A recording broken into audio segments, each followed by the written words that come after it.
Hello everyone, आज मैं आपको एक्सप्लेन करने वाला हूँ क्लास 9th इंग्लिश की बिहाइव बुक का chapter number 1 the fun they had की एक डिटेल्ड समरी से पहले हम इस स्टोरी का थोड़ा सा ओवरव्यू ले लेते हैं। The fun they had story को लिखा है रशियन ऑथर आइजैक एसिमोव ने और ये स्टोरी फ्यूचर में सेट है, यानी ये एक फिक्शनल स्टोरी है। इस स्टोरी में हम फ्यूचर के स्कूल्स के बारे में जानेंगे और ये स्कूल्स ना आज के स्कूल से बिल्कुल अलग हैं। अब हम अपनी समरी को शुरू करते हैं। 17 मई 2157 की रात को मार्जी अपनी डायरी में लिखती है कि आज टॉमी को एक रियल बुक मिली। ये बुक बहुत पुरानी थी। मार्जी के ग्रैंडफादर ने एक बार मार्जी को बताया था कि जब वो एक छोटे बच्चे थे तब उनके ग्रैंडफादर ने उन्हें बताया था कि एक टाइम ऐसा था जब सभी स्टोरीज को पेपर पर प्रिंट किया जाता था। मार्जी और टॉमी पेजेस को टर्न करते हैं जो कि येलो और क्रिंकली थे।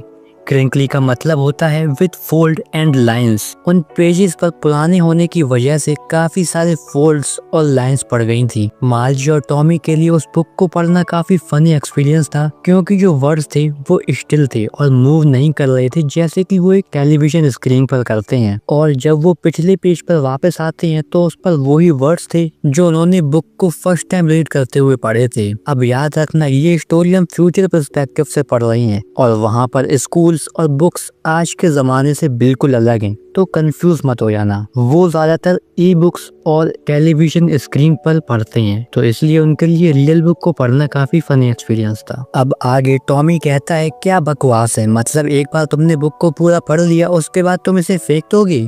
और टॉमी कहता है, मेरे ख्याल से मेरे टेलीविजन स्क्रीन पर लाखों बुक्स होंगी और उसमें अभी भी इतनी जगह है कि उसमें और भी बुक्स आराम से आ सकती हैं और मुझे उसे फेंकना भी नहीं पड़ेगा। मार्जी टॉमी से पूछती है कि उसे ये बुक कहाँ मिली, जिसका टॉमी रिप्लाई देते हुए कहता है कि वो बुक उसको अपने घर के एटिक में मिली। एटिक एक छोटा सा स्टोर रूम टाइप होता है जो कि सीलिंग यानी छत के जस्ट नीचे होता है। फिर मार्जी पूछती है कि ये बुक किस बारे में है, जिस पर टॉमी रिप्लाई करता है स्कूल। और मार्जी कहती है, क्या स्कूल? मुझे तो स्कूल से नफरत है। मार्जी हमेशा से स्कूल को हेट करती थी, पर अब वो स्कूल को और भी ज्यादा हेट करने लगी थी क्योंकि उसका मैकेनिकल टीचर उसको ज्योग्राफी में टेस्ट के बाद टेस्ट दिए जा रहा था और मार्जी उन टेस्ट में बुरे से बुरा परफॉर्म कर रही थी। फिर मार्जी की माँ मिसेस जोन्स काउंटी इंस्पेक्टर को बुलाती हैं मैकेनिकल टीचर को दिखाने के लिए। काउंटी इंस्पेक्टर वो पर्सन होता है जो मैकेनिकल टीचर को इंस्पेक्ट करके उनको फिक्स करता है। अब ऑथर हमको छोटा सा डिस्क्रिप्शन देते हैं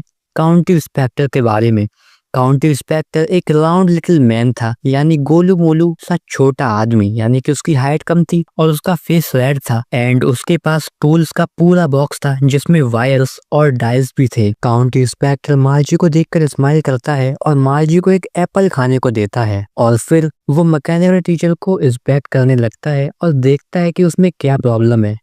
और इधर मार्जी ये उम्मीद कर रही होती है कि काउंटी इंस्पेक्टर को मैकेनिकल टीचर ठीक करना ना आता हो, लेकिन लगभग 1 घंटे और कुछ ही टाइम में मैकेनिकल टीचर ठीक हो जाता है और फिर से वही बड़ा काला और अगली सा दिखने वाला मैकेनिकल टीचर मार्जी को फिर से फेस करना था, जिसकी बड़ी सी स्क्रीन पर सारे लेसन शो होते हैं और क्वेश्चंस पूछे जाते हैं। वैसे तो मार्जी को मैकेनिकल टीचर से इतनी ज्यादा दिक्कत नहीं थी, पर जिस स्लॉट में उसको अपना होमवर्क और टेस्ट पेपर्स रखने पड़ते थे वो उसको हेट करती थी और मार्जी उनको हमेशा पंच कोड में लिखा करती थी और ये उसे तब सिखा दिया गया था जब वो केवल 6 साल की थी। और हाँ, टॉमी की एज 13 ईयर्स है और मार्जी की एज 11 ईयर्स है। काउंटी इंस्पेक्टर अपना काम खत्म करता है और वो फिर से मार्जी को देखकर स्माइल करता है और मार्जी के हेड को पैट करता है, यानी सर थपथपाता है।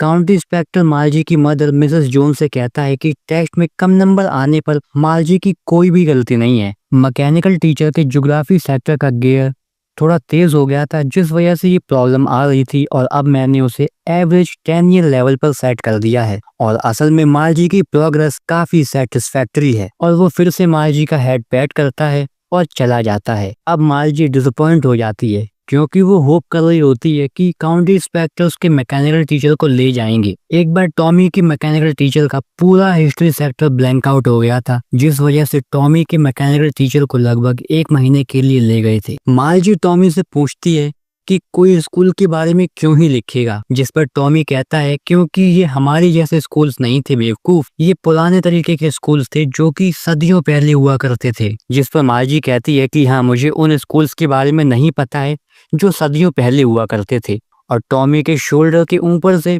बुक रीड करने लगती है। फिर मार्जी कहती है चाहे कुछ भी हो पर उनके पास टीचर तो होता ही होगा, जिस पर टॉमी कहता था कि हाँ, उनके पास टीचर होते थे पर वो कोई रेगुलर टीचर नहीं होते थे। अब यहाँ पर रेगुलर टीचर से मतलब है मैकेनिकल टीचर का, क्योंकि वो फ्यूचर में है और उनके लिए मैकेनिकल टीचर ही उनका रेगुलर टीचर है, इसलिए यहाँ पे रेगुलर टीचर को मैकेनिकल टीचर से रेफर किया गया है, ठीक है। बल्कि उनका टीचर एक मैन होता था। अब मार्जी कहती है एक मैन, लेकिन एक मैन टीचर कैसे हो सकता है? फिर टॉमी कहता है मैं तुमसे शर्त लगा सकता हूँ कि मेरे फादर भी उतना जानते हैं जितना कि मेरा मैकेनिकल टीचर जानता है। फिर मार्जी कहती है पर मैं तो नहीं चाहूंगी कि कोई स्ट्रेंज मैन मुझे मेरे घर में आकर पढ़ाए, जिस पर टॉमी जोर से हंसता है और कहता है मार्जी तुम्हें तो कुछ भी नहीं मालूम है, और बताता है कि टीचर्स घर आकर नहीं पढ़ाते थे बल्कि एक स्पेशल बिल्डिंग होती थी जहाँ पर सभी बच्चे जाते थे और सेम चीज सीखते थे अगर वो सेम एज के होते थे। तो तब तक मार्जी का स्कूल टाइम हो गया था और उसकी मम्मी उसको आवाज लगाती है कि तुम्हारा स्कूल का टाइम हो गया है और चलो वो स्कूल पढ़ाई करने। और मार्जी टॉमी से पूछती है क्या वो स्कूल खत्म होने के बाद टॉमी के साथ ये बुक फिर से पढ़ सकती है, जिस पर टॉमी रिप्लाई देता है मे बी, यानी शायद। अब मार्जी अपने स्कूल रूम में जाती है जो कि उसके बेडरूम के जस्ट बगल में था। वहाँ पर मार्जी का मैकेनिकल टीचर मार्जी का वेट कर रहा था। वो मार्जी से होमवर्क को प्रॉपर स्लॉट में रखने को कहता है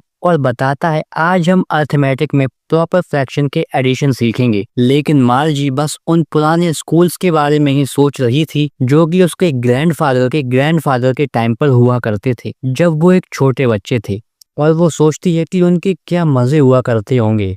तो ये थी इस चैप्टर की एक डिटेल्ड समरी। और जाते जाते सभी के लिए कुछ क्वेश्चंस। पहला क्वेश्चन, मार्जी के ग्रैंडफादर मार्जी के क्या लगे? सेकंड क्वेश्चन, मार्जी और टॉमी की एज कितनी थी? एंड थर्ड क्वेश्चन, टॉमी को बुक कहाँ मिली?